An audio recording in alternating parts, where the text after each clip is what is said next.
Good morning, students.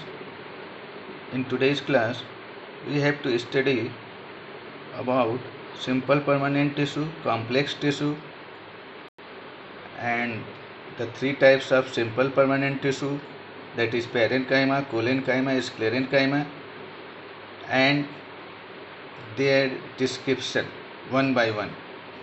So let's see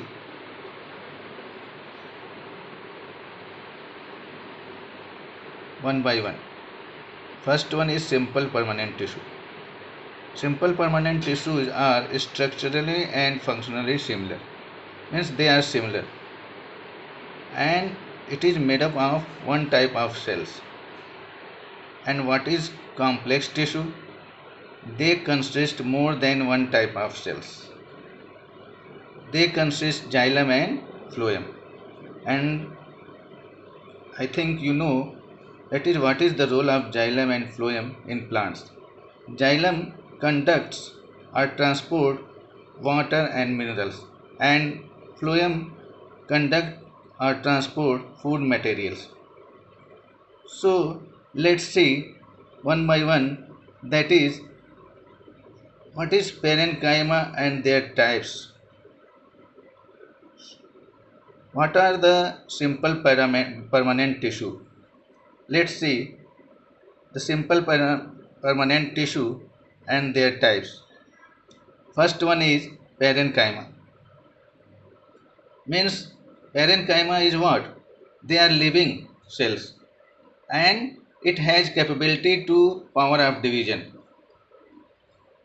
These cells are rounded in shape and isodiametric. Isodiametric means they get equally expanded from all sides. Means they are equally expanded from all sides. Third, the parenchymatous cells are oval, round, polygonal or elongated in shape. Fourth one is the cell wall is what?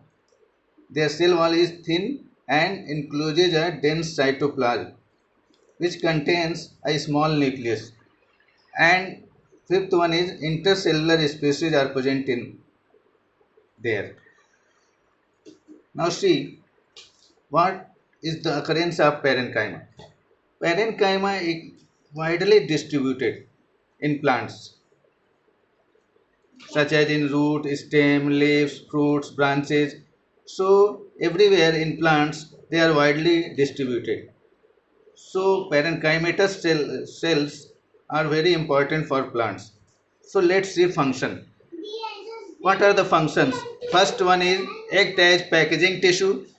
Second, forms the main support to the stem. Third, serve as food storage. They transport food materials. So in today's class we have seen these forms. Now next, other functions of parenchymatous cells are allow gaseous exchanges, stores waste products of plants, and when chloroplast is present in these parenchyma tissue, that cell is called chlorenchyma. Chlorenchyma, you know what is the role of chloroplast? Chloroplast role is to perform photosynthesis. So parenchyma converted into chlorenchyma when chloroplast is present in it, and it performs photosynthesis. And next function is in hydrophytes. Hydrophytes means water plants. In water plants you have to see that large air cavities are present.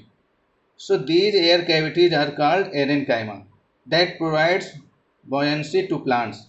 Means plants float on water.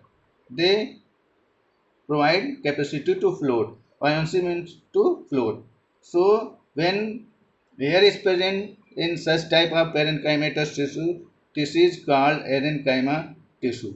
So today class you have to draw picture where it is necessary and make notes like this. Okay, thank you students.